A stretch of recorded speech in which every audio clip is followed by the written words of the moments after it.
Franklin's a really cool guy. In fact, he's one of my favorite writers, authors, inventors, and scientists. He lived during the colonial era, and he signed the Declaration of Independence and helped draft the U.S. Constitution. This book's about Ben Franklin. It's titled How Ben Franklin Stole the Lightning, and it's written by Rosalind Shanzer. I, why, none other than Benjamin Franklin, poet, author, inventor, postmaster general, and diplomat. No thank you. I do not want any of your turkey sandwich. You see, I'm a vegetarian. I really don't like the taste of meat, and besides, it saves me money for books, which are much, much more important than eating meat. I was born January 17th, 1706, to Josiah and Abiah Franklin. As a young boy, I was a printer's apprentice to my brother. I really didn't like that job. I preferred poetry, writing, and reading. Sometimes in books, authors include a dedication, the person that they're dedicating the book to. But in this case, the author simply decided to include a quote from Benjamin Franklin. And it says, "We are, I think, in the right road of improvement, for we are making experiments." Benjamin Franklin did a lot of experimenting, and some of his experiments involved lightning, which is why the author chose to include this little lightning bolt here in Ben Franklin's The great hand. Benjamin Franklin really did steal lightning right out of the sky. And then he set out to tame the beast. It goes to figure, though, because he was a man who could do just about anything. Why, Ben Franklin could swim faster, argue better, and write funnier stories than practically anyone in colonial America. He was a musician, a printer, a cartoonist, and a world traveler. What's more, he was a newspaper owner, a shoe keeper, a soldier, and a politician. He even helped to write the Declaration of Independence, and always coming up with newfangled ways to help folks out, too. He was the guy who started the first lending library in America. His post office was the first to deliver mail straight to people's houses. He also wrote almanacs that gave hilarious advice about life and told people when to plant crops, whether there might be an eclipse, and when the tides would be high or low. And he started a hospital, a free academy, and a fire department. In colonial days, fire could break out at any time, and it was lightning that caused some of the worst fires. Many people believed that being struck by lightning was punishment from God. Whenever thunderstorms were brewing, they would ring the church bells for all they were worth, but it didn't do anybody a lick of good.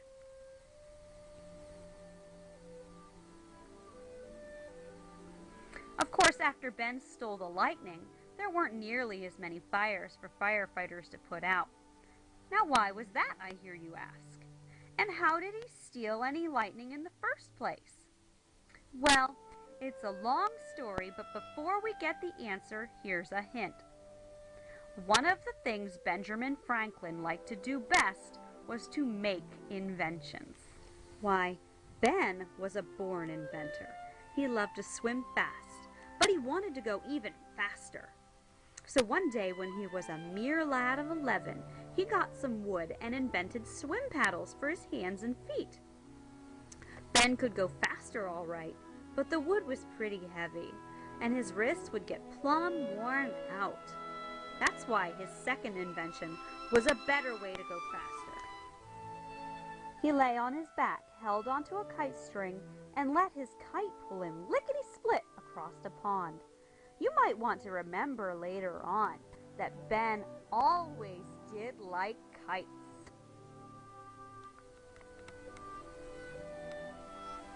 Ben kept right on inventing better ways to do things for the rest of his life.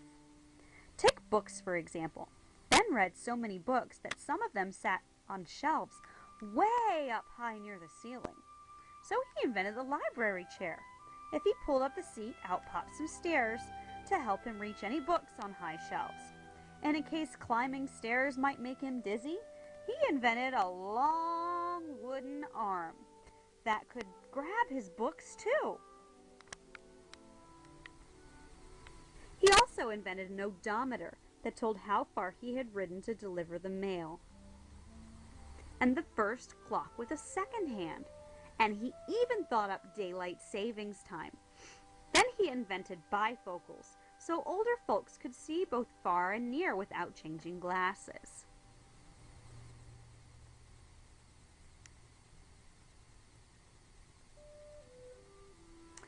With these bifocals, I can see what I'm eating and still talk to the people on the other side of the table. Everybody and his brother and sister just had to find better ways to heat their homes. So Ben came up with a Franklin stove that could warm up cold rooms faster and use a lot less wood than old-fashioned stoves and fireplaces. The Franklin stove, you ask? Well, it's right here. It's different from other stoves of my era because it has a lever in the back which you close, and it keeps the cold air from coming into the house and allows the stove to more efficiently heat the room, which is a big improvement if I do say so myself. Oh, dirty thing. But it was a great musician. People all over Europe and America loved his glass harmonica.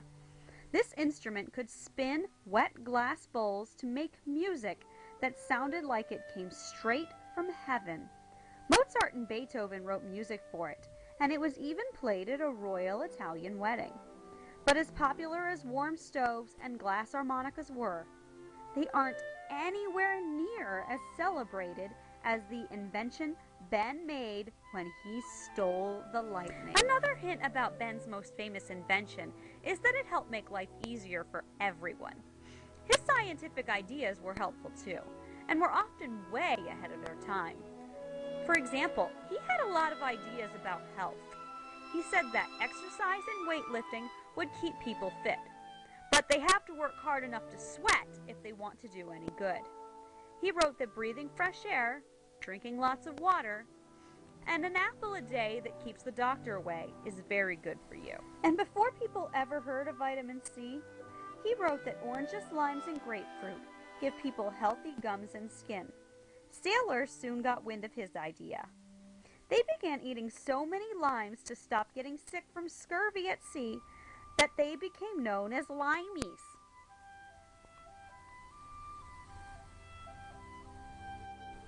Didn't the man ever stop to rest? Even when he was outside, Ben kept right on experimenting. For instance, he often sailed to England and France to do business for America. As he crossed the Atlantic Ocean, he charted the Gulf Stream by taking its temperature. Once sailors knew the route of this fast, warm river in the cold ocean, they could travel between America and Europe in a shorter time than ever before.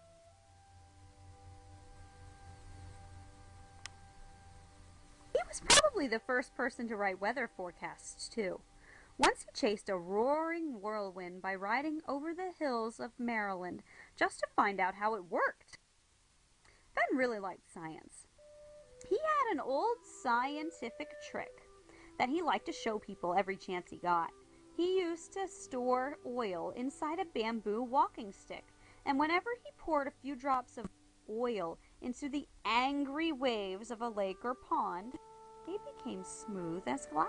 Meanwhile, over in Europe, people called electricians had started doing some tricks of their own.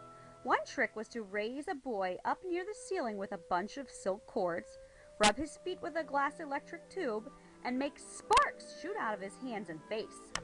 Another mean trick made the King of France laugh so hard he could hardly stop. His court electrician had run an electrical charge through 180 soldiers of the guard, and they jerked to attention faster than they had ever done in their entire lives.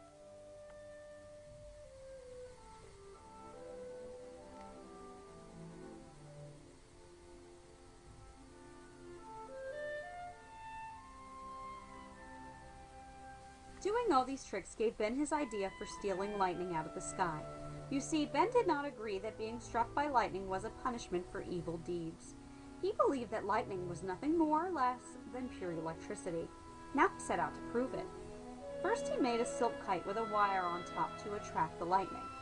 Next he added a kite string tied to a key at the bottom and a silk ribbon below the key. Ben and his son William stood out of the rain inside the doorway of a shed on the side of a field. That was to keep from being shocked. Ben held onto the dry silk ribbon and flew his kite straight up toward a big rain cloud. For the longest time, nothing happened.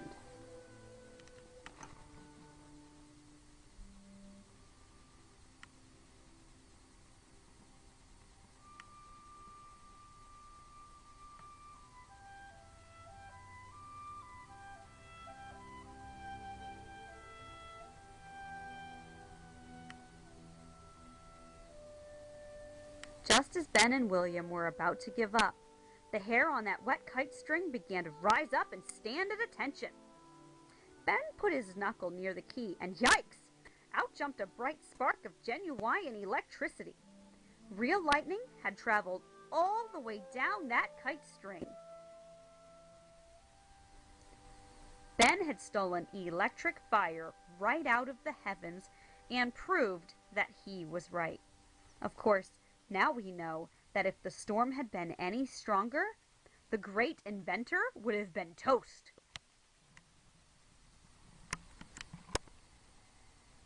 Finally, here's the part of the story where Ben's practice from thinking up all those inventions came in so handy.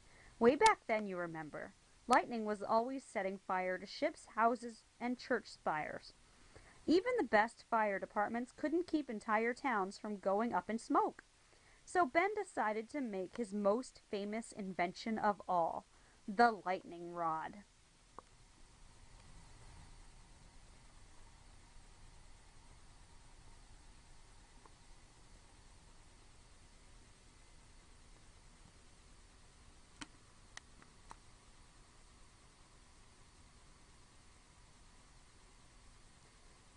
The whole idea was to pull lightning safely out of the sky before it could do any mischief. Ben showed people how to put a pointed iron rod on the tippy top of a roof or a ship's mast and connect it to a wire leading all the way down the ground or into the water. Now the lightning could follow a safe path without burning up a thing. When did I discover electricity? Well, that was 1751. I took this little kite and I attached a key to it and I sent it up into the lightning storm. And the lightning struck the key and voila! Proved electricity existed. I believe a great many inventions will come from my discovery of electricity. In fact, one of my own inventions, the lightning rod, came from that discovery. You stick the lightning rod on top of your house and lightning strikes the rod and acts as a ground. Thus, your house does not catch on fire. This simple but brilliant invention worked beautifully. It saved more lives than anyone can count and made Ben Franklin a great hero. Scientists from around the world lined up to give Ben medals and awards. But during his long life, he became much more than a master of lightning. Why, when America fought against Great Britain for the right to become a free nation, Ben convinced France to come help win the war. And when it was over, he convinced Great Britain to sign the peace. He had helped in so many ways that people of France honored him with a beautiful medallion. It says, "He snatched the lightning from heaven and the scepter from the tyrants." And he did.